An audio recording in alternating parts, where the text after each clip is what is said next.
I've always believed family dinners should feel like warm hugs, not carefully staged performances. But that Sunday evening shattered everything I thought I knew about my family and about love that was supposed to be unconditional. It all began when my son, Michael, called earlier that week. "Let's have a family dinner," he said cheerfully. No special reason. At 55, I'd learned to treasure these invitations. They'd become rare over the years. I spent the afternoon baking my famous apple pie, Michael's favorite since he was little. When I arrived, the first thing I saw was Kiara's luxury SUV parked perfectly in front of the house, while my small sedan had to stay on the street. A small thing, maybe, but it said a lot about where I stood in their world. "Mom, you made it!" Michael greeted me quickly, taking the pie from my hands before I'd even stepped fully inside. "Kiara's just finishing up in the kitchen," he added. Their home looked more like a showroom than a family space, spotless, expensive, and strangely cold. Every wall was filled with elegant photos of Michael and Kiara, except for one small frame tucked in a corner, a photo of me with my grandchildren. Then I heard the best sound in the world. "Grandma!" Emma and Liam came running, their laughter melting every worry I had. I bent down and hugged them tightly. "I missed you so much," I whispered, memorizing their warmth. That tender moment didn't last. "Kids, careful, don't wrinkle Grandma's dress," Kiara said as she walked in, perfectly dressed as always. No hug, not even a smile, just a polite nod. "Dinner's almost ready." The meal went as usual, polite smiles, practiced small talk. Kiara spoke the most, proudly describing their luxury vacation, the new school they wanted for Emma, the country club membership they'd finally gotten. Michael kept glancing at me, his eyes almost apologetic, but he never tried to bring me into the conversation. After dinner, I excused myself to use the restroom. The downstairs one was under renovation, another one of Kiara's projects, so I went upstairs. That's when I heard them. "I don't know why we have to do this every month," Kiara said sharply. "She doesn't even appreciate it." "She's my mother, Kiara," Michael replied, his voice uncertain. Kiara hissed something in Portuguese, not realizing I understood. "Just pretend you like the old woman. The inheritance will be ours soon enough." My heart stopped. I felt like the air had been stolen from the room. Michael didn't correct her. He didn't defend me. His silence was louder than any insult. I stood there, frozen, then slowly straightened my dress and fixed a smile on my face before walking back downstairs. "That was a lovely dinner," I said calmly, even as my heart cracked inside me. "But I should get going. I'm feeling a bit tired." "Already?" Michael asked, though I saw the relief in his eyes. "We haven't had your pie yet." "You can enjoy it tomorrow," I said gently. "It'll taste just as good." Kiara barely looked up from her phone. "Feel better, Agatha." The drive home was quiet. Tears threatened, but I didn't let them fall. I'd survived harder storms in my life. By the time I pulled into my driveway, a strange peace had replaced the pain. I sat in my favorite chair, surrounded by the little house I'd built through decades of honest work, and I finally saw things clearly. The dinners, the calls, the politeness, it was all an act, not love, just waiting for the money, $9 million. That's what my financial advisor had told me my estate was worth after years of careful saving and the sale of my late husband's business. That night, I made a decision that would change everything. $9 million. That number seemed to mean more to my son than the woman who had given him life, the same woman who'd held him through fevers, heartbreaks, and long nights filled with worry. I'd worked 60-hour weeks so he could go to college, so he could have a future brighter than mine. And yet, in one dinner, it felt like all of that love had been erased. As the first tear finally slid down my cheek, I reached for my phone. My calendar was still open. There it was, Monday, 10 a.m., an appointment with my attorney. A simple routine check-in I'd booked weeks ago. But now, it felt like destiny had placed it there for a reason. That night, I went to bed with my thoughts spinning, but my heart strangely calm. By morning, I knew exactly what I needed to do. They wanted my money? Then they were about to learn a lesson about what truly holds value. Sleep wouldn't come that night. Every time I closed my eyes, I heard Kiara's mocking voice echoing in my head, and worse, my son's silence beside her. Memories rushed back like waves, some warm, others cutting deep. I remembered the day Robert passed away. 27 years ago, but it still felt like yesterday. Michael was just 8, clutching my hand at the funeral, his little fingers cold despite the summer heat. "It's just us now, buddy," I'd whispered, trying to sound brave, "but we'll be okay." Robert left us little more than a small life insurance policy and a construction supply business drowning in debt. Friends told me to sell everything, maybe remarry, as if a new husband could solve it all. It was 1996, but that advice sounded decades older. Instead, I decided to fight. I spent nights at the kitchen table after Michael fell asleep, learning contracts, inventory, accounting, everything from scratch. There were missed school plays, missed breakfasts, and far too many broken promises to make it up next time. "It's for us, Michael," I'd tell him. "I'm building something for our future." He would nod quietly, those serious eyes so much like his father's. But I could see the sadness behind them. The business grew, little by little. From construction supplies to real estate development, one project leading to another. By the time Michael left for college, Westfield Developments was worth millions. He never wanted for anything. Private schools, summer programs, a car at 16, college completely paid for, no debt, no struggle, the kind of life I used to dream about. "You're spoiling him," my sister Jean warned. "Kids need to earn things." "He sees me working hard enough for both of us," I said, brushing her off. "I want him to have opportunities I never had." But lying awake that night, staring at the ceiling, I wondered if Jean had been right all along. I remembered the first time Michael brought Kiara home, beautiful, confident, perfectly dressed. Her charm filled the room, but behind her smile, something always felt calculated. "Isn't she amazing, Mom?" Michael had said, his eyes full of adoration. The same look Robert used to give me. Who was I to question love? The wedding was grand, almost royal. Her parents paid part of it, but I insisted on covering most of the cost. "You've worked enough," I told him. "Let me do this for you." Kiara hugged me at the reception, whispering, "You're the mother I never had." I wanted so badly to believe her. And I did, even as I watched her float across the ballroom, already charming the wealthiest guests. After the wedding, everything changed. The calls became shorter, the visits less frequent. Even holidays started feeling like appointments instead of family gatherings. Once, I stopped by unannounced when Michael had the flu, homemade soup in hand. Kiara opened the door, her expression polite but cold. "We've got it covered, Agatha," she said flatly. "Michael's resting. I'll tell him you came by." She didn't invite me in. When my grandchildren were born, I thought maybe, just maybe, things would be different. I offered to help, to babysit, to cook. But there was always a reason to say no. They had a nanny. Her mother was visiting. The baby's schedule couldn't be disturbed, and so I found myself spending holidays alone. I still remember that Christmas Eve, 4 years ago, sitting by the window, staring at my phone, waiting for a call that never came. He and Kiara had taken the children to Aspen for the holidays. "It's just easier this way, Mom," Michael had said when canceling our traditional Christmas dinner.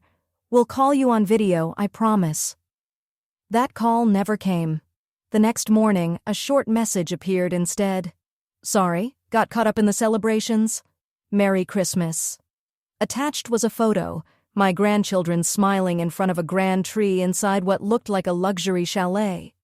I stared at that image for a long time, my chest tightening with something that wasn't quite anger, and not quite sadness either, just emptiness. And yet I kept giving.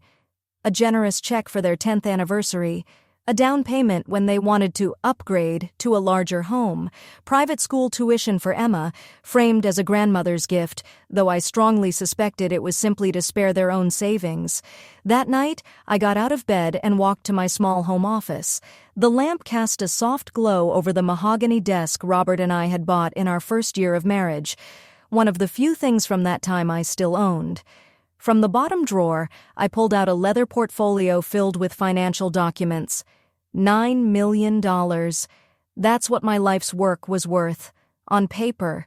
The business I'd built, the real estate I'd invested in, the stocks I'd carefully chosen over the years. All of it, now seen only as a number, the number my son and his wife were waiting to inherit. Was that my worth? Not the bedtime stories. Not the comforting hugs during heartbreaks, not the nights I stayed up sewing Halloween costumes or writing little notes for his lunchbox, just a dollar amount with my name on it. By the time dawn broke, my decision was made. A new day and a new kind of clarity. I showered, dressed with intention, and chose a charcoal gray suit I normally saved for business meetings. My attorney's office opened at 9. I would be there first. As I backed out of the driveway, my phone buzzed. A message from Michael. "Mom, you left so early last night. Everything okay? Kiara was wondering if you could watch the kids this Saturday. Her cousin's wedding doesn't allow children." I placed the phone face down without replying. For the first time in decades, Michael could wait. I had more important matters to take care of. Walter Hayes had been my attorney for over 20 years. When I arrived, his receptionist looked surprised but quickly smiled. "Agatha, what a nice surprise," Walter said, standing up to greet me. "I thought our meeting was later this week." "Something's come up," I replied calmly, sitting across from him. "I need to make some major changes to my will, today." His eyebrows lifted slightly. "I'm listening." I took a deep breath and began to explain my plan. A plan that would teach my family the most important lesson about value they would ever receive. When I finished, Walter leaned back, studying me carefully. "Are you absolutely sure about this?" he asked gently.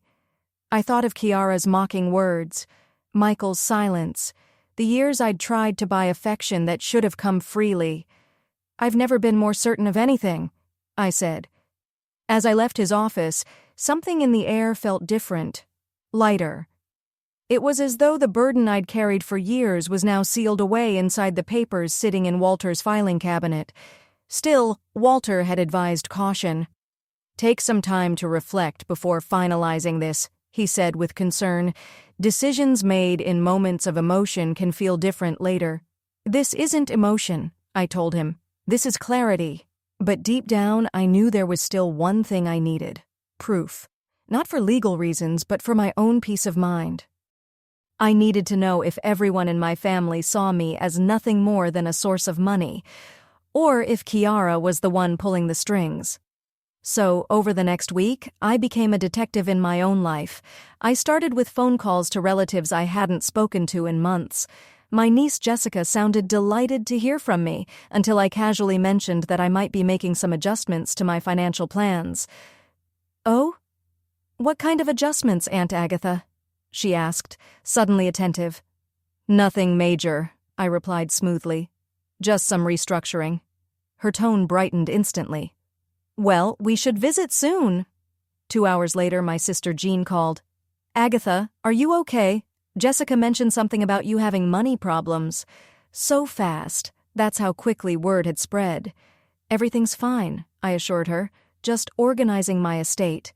Jean's voice turned sugary sweet. "Well, you know we're always here for you. We really should get together soon. It's been too long." I agreed politely, though it had been her canceling our last 3 lunches. After hanging up, I noted the conversation in a small leather journal I'd started keeping. The pattern was already forming. Next, I reviewed my bank statements from the past 5 years. The truth stared back at me in cold numbers. Every major withdrawal lined up perfectly with a milestone in Michael and Kiara's life. $20,000 for their anniversary trip to Italy, $35,000 toward their home renovation, $15,000 for Emma's private school deposit. And there it was, written in plain ink, the history of every time I'd tried to buy love. I'd always thought of those transfers and gifts as tokens of love, things freely given from a mother's heart. But now I couldn't help wondering, had they ever really been gifts? Or were they simply expected, quietly demanded in ways I was too blind or too hopeful to notice? The smaller transactions bothered me the most. $500 every month for the past 3 years. It had started when Michael mentioned he was having a bit of financial trouble. I meant it as short-term help, just until he found his footing. But the months passed, then years, and not once did he acknowledge it. Not a word, not even a thank you. It had simply become routine, as though it was his right. That's when I called my financial advisor. "Richard," I said after the usual pleasantries, "has Michael ever reached out to you directly?" There was a pause on the other end. "He has, actually," Richard admitted. "About 6 months ago, he asked about your portfolio and long-term financial outlook." Another pause. "I assumed you'd given permission." "I hadn't," I said quietly. "What did you tell him?" "Nothing specific," Richard replied quickly. "I just mentioned that your assets were substantial, but I shared no numbers." "You did the right thing," I told him. "Thank you, Richard. I'm just reviewing my accounts." When I hung up, I sat back in my chair and exhaled slowly. My journal entries grew longer after that call. Things I'd once dismissed now appeared in a completely different light. The time Kiara borrowed my credit card for emergency baby supplies and returned it with over $800 in mysterious charges. The family jewelry that was supposedly damaged during cleaning, pieces that had never quite reappeared. Michael's growing unwillingness to talk about their finances, even as their lifestyle became more extravagant. And then came the final test. That weekend, I canceled the babysitting they'd asked for, without offering a reason. Michael called within minutes. "Mom, we really need you tomorrow. Kiara already bought her dress for this wedding." "I'm sorry," I said evenly. "Something important came up." "More important than helping your family?" His tone was sharp, frustrated. "Yes," I said simply. "More important." The silence that followed said everything. No concern for me, no offer of help. Only disappointment that I wouldn't be there to fill the role they'd assigned me. "Fine," he said finally. "We'll figure something out." 3 hours later, Kiara called. Her voice was syrupy sweet. "Agatha, dear, I hope everything's all right. Michael mentioned you had something going on this weekend." "Just some personal business," I replied. "Oh, well, if it's about the house or paperwork, Michael would be happy to stop by. Wills and trusts can get so complicated these days, can't they?" Her tone was casual, but her intent was crystal clear. I smiled into the phone. "That's very thoughtful of you, Kiara, but my affairs are perfectly in order. I just saw my attorney this week, actually." Silence, then a cautious, "Oh? Was there a reason for that?" "Nothing you need to worry about," I said calmly, letting a trace of steel edge my voice. After the call ended, I stepped into my garden and sat among the roses Robert and I had planted decades ago. The evening light turned everything gold, peaceful, and final. The truth was now undeniable. My family, or at least the people I had prioritized for years, didn't see me. They saw an inheritance waiting to be claimed. The realization didn't crush me. It cleared the fog. The plan I had begun with Walter wasn't just reasonable, it was necessary. That night, I called Jessica back. "About that visit you mentioned," I said gently. "Are you free for lunch tomorrow? There's something I'd like to discuss." She sounded surprised but agreed quickly. I hadn't seen her in nearly a year, but I remembered her honesty. Direct, sometimes painfully so. Tomorrow, I thought, would tell me whether there was anyone in my family worth keeping close. Before bed, my phone buzzed again. A message from Michael. "Found a sitter for tomorrow. Hope everything's all right. Should we be worried?" For the first time in my adult life, I didn't reply. The time for pretending was over. In 1 week, I would gather them all together and reveal my decision. A decision that would change our family forever.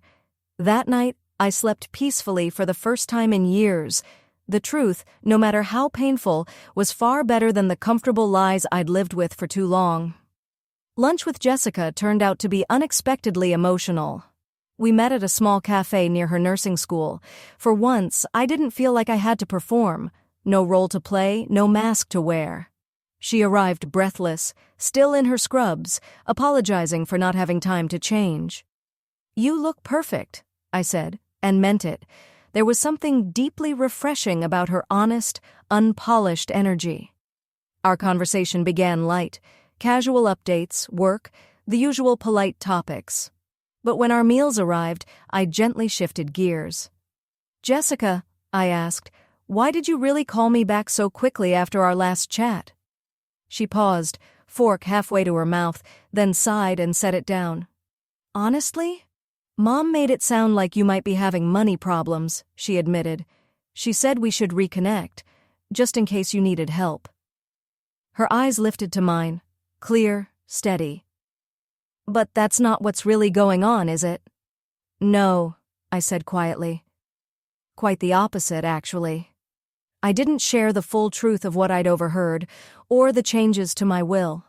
Instead, I asked her a simpler question: what people in the family really thought. Jessica hesitated, twisting her napkin. "Everyone knows you've done well, Aunt Agatha," she said carefully. "And I hate to say it, but some of them talk as if your money's already theirs, especially Michael and Kiara. They mention your estate at family get-togethers you're never invited to." The words stung, but they didn't surprise me. At least now I had confirmation. "And you, Jessica?" I asked softly. "What is it that you hope to get from me?" Her eyes widened, hurt flashing across her face. "Nothing," she said firmly. "I've got student loans, a tiny apartment, and a second-hand car, but they're mine. I don't want handouts, not even from family." She hesitated, then added, "Is that why you've kept your distance all these years? Did you think I was like them?" The question hit harder than I expected. Had I been so focused on Michael and his family that I'd unfairly assumed everyone else had the same motives? "I think I've been blind in more ways than one," I admitted softly. "But I see things clearly now." By the end of lunch, I felt lighter and hopeful in a way I hadn't in a long time. Before we said goodbye, I invited her to the family gathering I was planning for the coming weekend. "Just be prepared," I warned her with a faint smile. "It might get uncomfortable." "Family gatherings usually are," she said dryly, "but I'll be there." That evening, I made another call, this time to Michael. "Hi, Mom," he answered cautiously. "Everything okay?" "I'm coming for dinner tomorrow," I said. A pause. "Tomorrow? Let me check with Kiara." "I'm not asking, Michael," I replied, my tone steady. "I've cooked for you for decades. I think you can handle one meal." He stammered, clearly caught off guard. "Of course, Mom. 6:30's fine." The shift in tone, the hesitation in his voice, told me everything I needed to know about how our balance of power had changed. When I arrived the next evening, the house was noticeably tense. Kiara greeted me with her trademark smile, polished, practiced, but her eyes betrayed strain. "Agatha, what a surprise to have you join us." "Is it really?" I said mildly, handing her the bottle of wine I'd brought. I thought family dinners were supposed to be a regular thing. The children's joy at seeing me twice in 1 week was genuine and sweet, a small light in an otherwise uneasy atmosphere. Kiara hadn't cooked. There were takeout containers stacked neatly on the counter. Michael looked restless, watching me carefully, as if he expected me to explode at any moment.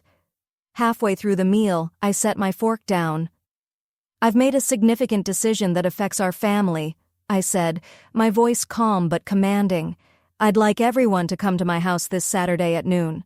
There's something important I need to share." Kiara's smile faltered. "What kind of decision?" "One that's been a long time coming," I replied evenly. "I expect everyone to be there. You, Michael, the children, Jean and her family. I've already spoken with Jessica." Michael leaned forward. "Mom, if this is about your will or—" "This is about family," I interrupted gently, and what that word truly means. The rest of dinner passed under a cloud of uneasy silence. As I gathered my things to leave, Kiara followed me to the door, her voice coated in false concern. "Agatha, you know we love having you here," she said sweetly. "But these sudden visits? They're a bit disruptive. Is everything okay with you? Emotionally, I mean. Women your age can sometimes struggle with stability." The condescension was breathtaking. "I've never been more stable," I said with a steady smile. "But thank you for your concern." The days leading up to Saturday were surprisingly peaceful. I spent them in quiet preparation, not just tidying my home, but reclaiming it. I cleaned out closets, sorted through old photographs, and polished the dining table Robert had built for us decades ago. Walter called midweek to confirm. "The documents are finalized," he said. "Are you still certain about this, Agatha?" "More certain with each passing day," I told him. By Saturday morning, everything was ready. I prepared a simple lunch, sandwiches, salad, and tea. This wasn't a celebration, it was a reckoning. Jean's family arrived first, her husband Tom, Jessica, and her son Brian with his wife. They looked nervous, but genuinely glad to be there. Michael and Kiara arrived right on time, the children in tow. Kiara was dressed for what she clearly considered an important occasion, wearing the pearl necklace I'd given her for her 30th birthday. When everyone had gathered in the living room, I remained standing. I could feel the weight of the moment pressing on my chest, but beneath it all was calm certainty. "Thank you all for coming," I began. "I've spent a lot of time lately thinking about what family really means, and what kind of legacy I want to leave behind." The room went still. I could practically hear the calculations ticking behind Kiara's perfectly composed expression. "For years," I began, "I've worked to build stability. First for Michael after his father passed, and later for myself, so I could live without worry." I paused, letting my gaze rest on Kiara. "My investments have done well," I added evenly. "Very well, in fact." Michael shifted in his seat. Kiara's smile sharpened, as if preparing to claim victory before the battle had even begun. "But I've come to realize something," I continued. "Money without values isn't a blessing. It's a burden, maybe even a curse." I opened the folder Walter had delivered that morning and pulled out the papers inside. "I've made a decision regarding my estate, which is currently valued at approximately $9 million. A collective gasp filled the room. Even Jean looked stunned by the number. "As of Monday," I said clearly, $6 million has already been donated to a trust supporting single parents who are starting small businesses." Kiara's complexion paled instantly. Michael's jaw opened, then closed again, no words coming out. "The remaining $3 million," I went on, "will be distributed as follows." I turned another page. "Michael and Kiara, you will receive $250,000. Enough to clear your mortgage, but not enough to maintain your current lifestyle without effort." Mom, you can't be serious," Michael started, but I raised a hand. "Emma and Liam will each have $1 million placed in education trusts," I said. "The funds can only be used for tuition and related costs. Any remainder will be released when they turn 30. Kiara stood abruptly, color rushing back to her face in waves of fury. "This is absurd! You can't just—" "I can," I said calmly, "and I have. The rest," I continued, "will go to family members who've shown that relationships matter more to them than money." I looked at Jessica. Her eyes were wide with disbelief and something close to gratitude. Then I turned back to my son and his wife. "You've both made it very clear what matters most to you. And it isn't me." Michael's face flushed deep red. "Is this because of what Kiara said? She didn't mean it. It was just a joke." "This isn't about a single word," I replied. "It's about what followed. Your silence." The room was still. Even the air seemed to pause. "The donations have already been processed," I said, setting the papers down on the coffee table. "The decision is final." Kiara's movements turned sharp and jerky as she grabbed her purse. "Come on, Michael, we're leaving." But Michael didn't move.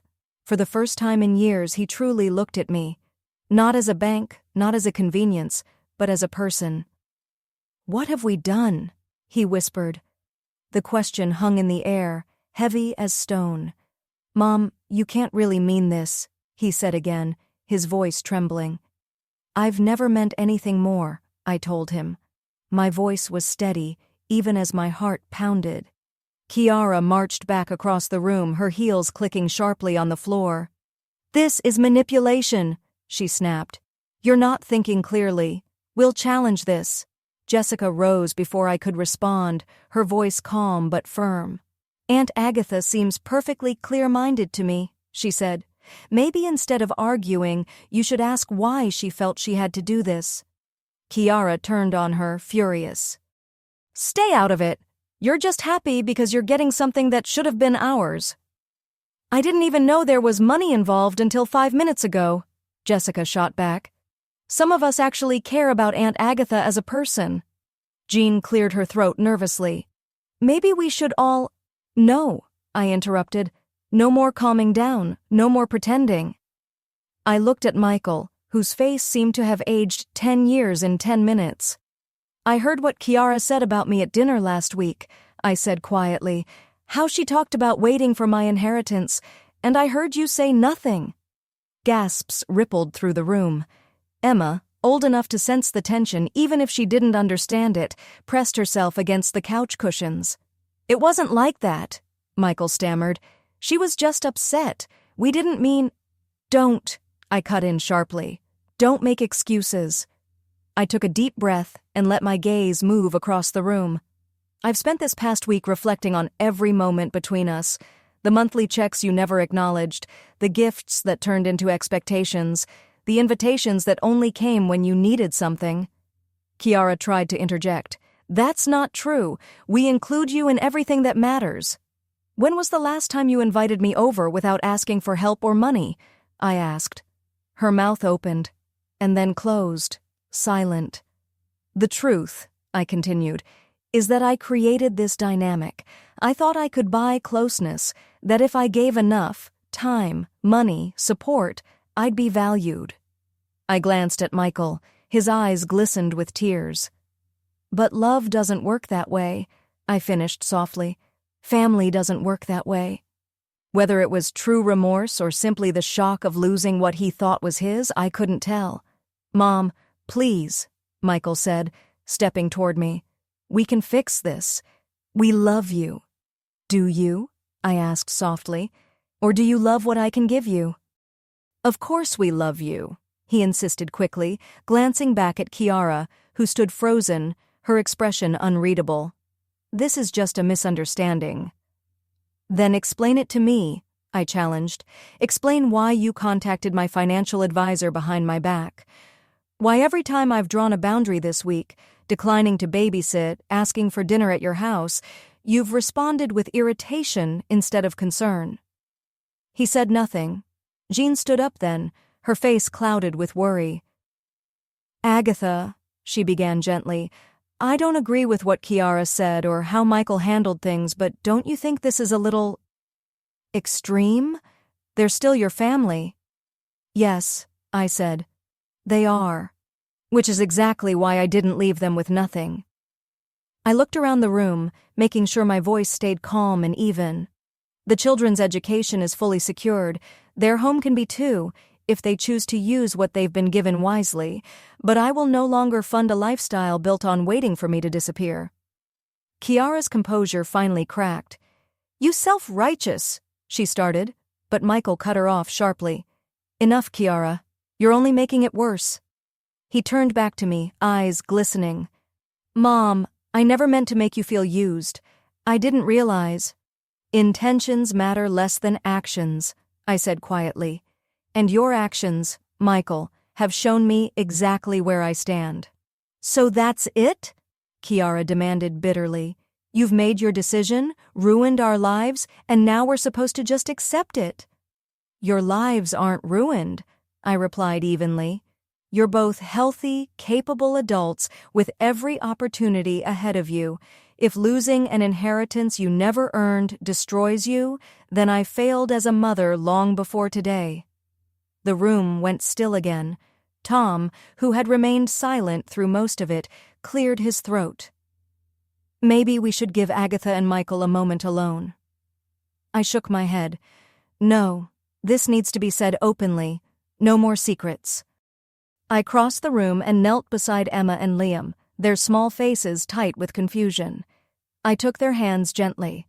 "I want you both to know this isn't your fault," I said. "I love you very much, and I always will. That's why I've made sure you'll have what you need for school and for the future, because that's what grandmothers do. They look out for their grandchildren." Emma's eyes filled with tears. "Are you mad at Daddy and Mommy?" she whispered. "I'm disappointed," I told her honestly. "But that doesn't change how I feel about you." I stood and looked around the room once more. "My decision is final. What happens next is up to each of you." Kiara grabbed her purse again. "Children, we're leaving. Now." Michael hesitated, caught between his wife and his conscience. "Michael!" she snapped. "Now!" He cast one last conflicted look my way, then followed her out the door. The sound of it slamming shut echoed through the quiet house like a closing chapter. Jean approached me hesitantly. "Agatha, are you all right?" I nodded, and realized I truly meant it. I am, for the first time in years. After the others had left, promising to call soon, Jessica stayed behind to help tidy up the barely touched lunch. "I'm proud of you, Aunt Agatha," she said softly as we washed dishes side by side. "That took incredible courage." "Not courage," I corrected her gently. "Self-respect. Something I should have found a long time ago." "What do you think will happen now?" she asked. "With Michael and Kiara?" I thought for a moment. "I don't know," I admitted. "That's up to them. But whatever relationship we have in the future, if we have one, it'll be based on honesty, not obligation." Jessica nodded thoughtfully. "For what it's worth, I think Michael does love you. He's just lost his way." "Maybe," I said quietly. "Time will tell." After she left, I sat alone in the garden, watching the sunset spill across the sky in shades of pink and gold. The confrontation had been painful, yes, but freeing too. The weight I'd carried for so long, the desperate need to be valued by people who only saw me as useful, had finally lifted. My phone buzzed. A message from Michael. "We need to talk. Just you and me." I stared at it for a long moment before replying. "When you're ready to be honest, I'll be here." For once, the uncertainty ahead didn't scare me. I had spoken my truth. I had stood my ground. And whatever came next, I would face it with the dignity I'd finally reclaimed for myself. When Michael finally called, his voice sounded different, softer, humbled, maybe even sincere. "Can we meet somewhere?" he asked. "Just us. No Kiara." We agreed on a small cafe downtown, neutral ground for what I knew would be a difficult conversation. I arrived early, choosing a quiet corner table and ordering a cup of tea to calm my nerves. When Michael walked in, I almost didn't recognize him. Gone was the confident, polished man who'd faced me 3 weeks ago. This version looked tired, his clothes a bit rumpled, his shoulders heavy as though the weight of his choices had finally caught up to him. "Mom," he said simply, sliding into the seat across from me. "Michael." I kept my voice steady. I wanted him to speak first. He stared at the table for a long moment before lifting his eyes. "Kiara's gone," he said quietly. "She's filed for divorce." Whatever I'd been expecting, it wasn't that. "I'm sorry," I said, and I meant it. Despite everything, I had never wished for my son's marriage to end. "Don't be," he replied with a hollow laugh. "Turns out, when the money disappeared, so did her interest in being my wife." He ran a hand through his hair, the gesture weary. "She wanted me to contest the will, hire lawyers, claim you weren't in your right mind, do whatever it took to get the inheritance back." He paused, his voice catching. "When I refused, she said I was choosing you over her, over the kids." My chest tightened. "And the children?" "We're sorting out custody," he said. "She's angry, but she won't keep them from me. Or from you, though she tried at first. She told them you weren't their grandmother anymore." I felt my heart ache. And how did they take that? He sighed. "Emma got so upset that Kiara had to take it back." I took a slow sip of tea, trying to process it all. "I never wanted to cause this kind of turmoil in your life, Michael." He gave a sad half-smile. "Didn't you? he asked, not cruelly, just honestly. You knew what would happen when you changed your will. I knew I was setting boundaries, I said calmly. I knew I was done being taken advantage of. What happened after that was up to everyone else. He nodded slowly. Fair enough. For a while, we sat in silence, just two people sifting through years of unspoken truth. Finally, he spoke again. I've been thinking a lot these past few weeks about the kind of son I've been, the kind of man I became. He swallowed hard. And I don't like what I see. He looked down, then met my eyes again. Somewhere along the way, I started measuring my worth by what I owned, what I could show off. I married someone who encouraged that, and I took you for granted. Yes, I said softly, you did. I remember how hard you worked after Dad died, he continued, the long hours, the stress, the sacrifices. I used to be proud of you, but then I stopped seeing your success as something you earned. I started seeing it as something I was entitled to share. I asked the question that had haunted me for weeks. Was I too generous? Did I make it too easy? He thought for a moment. Maybe a little, he admitted. But that's not an excuse. I made my own choices, bad ones. I let Kiara's attitude toward you go unchecked because it was easier than standing up to her. I accepted your help without gratitude because it was easier than living within my means. And I let the distance between us grow because it was easier than facing what that distance really meant. His honesty took me by surprise. It touched something in me I hadn't realized was still tender. I'm trying to do better now, he said quietly. I've moved into a smaller apartment. I'm looking at my spending, making changes. Emma asked why we can't live in our old house anymore. And for the first time, I told her the truth, that we'd been living beyond what we could afford, and it was time to be more responsible. And how did she take it? I asked gently. A small smile tugged at his lips. Better than I thought. She just asked if that meant we could finally get a dog, since the old neighborhood didn't allow pets. I found myself smiling too, reminded of how resilient children can be. I don't expect forgiveness, Michael said after a pause, and I don't expect you to change your will. I just wanted you to know I understand why you did it, and in a strange way, I'm grateful. Grateful? I repeated, surprised. He nodded. This wake-up call was long overdue. I hate that it took something so dramatic for me to realize what I was becoming, Michael said quietly, but I'm grateful it happened before it was too late to change. I studied his face, searching for signs of pretense or manipulation, but found none. This wasn't the polished performance I'd grown used to. This was raw, uncomfortable honesty. I've missed you, I admitted softly. Not the version of you who showed up for dinners with hidden intentions, but the real you, the boy who used to call just to tell me about his day. He smiled faintly. I've missed that too. I've missed a lot of things. We talked for nearly 2 hours, peeling back years of silence, resentment, and misunderstanding. It wasn't easy. At times, it was painfully awkward, but it was necessary, like cleaning a wound so it could finally heal. When we stood to leave, Michael hugged me tightly. Can I bring the kids this weekend? He asked. No agenda, just family time. I'd like that, I said, and I truly meant it. That Saturday, he arrived with Emma and Liam, each holding a handmade card covered in glitter and stickers. We spent the day baking cookies, laughing over board games, and telling stories from when their father was their age. For the first time in years, I didn't feel like an obligation. I felt like a grandmother again. As weeks turned into months, our new relationship began to take shape. It wasn't perfect. There were awkward pauses, moments when old habits tried to resurface. But this time, there was honesty. There was mutual respect. Kiara remained distant, our only communication filtered through Michael about the children.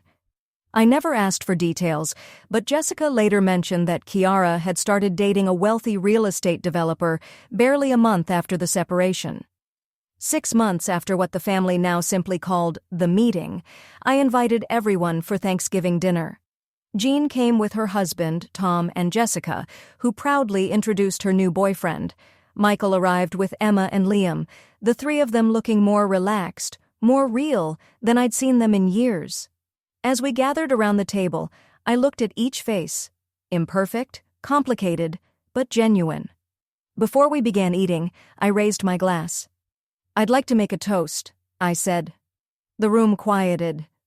"To second chances," I continued softly, "and to the courage it takes to demand better, from others, and from ourselves." "To second chances," they echoed, glasses raised. Later, as the evening wound down and guests began to leave, Michael lingered to help clean up. "You know," he said, drying a plate beside me, "I think this might be the best Thanksgiving we've ever had." "Because of the food?" I teased. He smiled. "Because it was real. No pretending, no expectations. Just family, messy, honest, and real." I smiled back, realizing he was right. The inheritance that had once threatened to tear us apart had, in a strange way, made room for something priceless. Authenticity. That night, after everyone had gone, I sat in my garden wrapped in a warm blanket, the November air crisp against my cheeks. Stars shimmered above, and I found myself whispering to Robert, as I sometimes did when I was alone. "You'd be proud," I said softly. "Not of the money, not of the success, but of this. Finding the courage to demand dignity, to insist on being valued for who I am, not for what I have." A gentle breeze moved through the rose bushes, and I almost imagined it was his reply. Some inheritances, I realized, aren't measured in dollars, but in strength, in the wisdom to know your worth, and in the peace that comes from living with honesty and self-respect. That was the legacy I hoped to leave behind. Not a fortune, but an example. A reminder that love can't be bought, and that respect must be earned. By reclaiming my dignity, I had gained something far more precious than any inheritance. I had found myself. Now I'm curious about you, the ones listening to my story. What would you have done in my place? Have you ever faced something similar? Share your thoughts in the comments.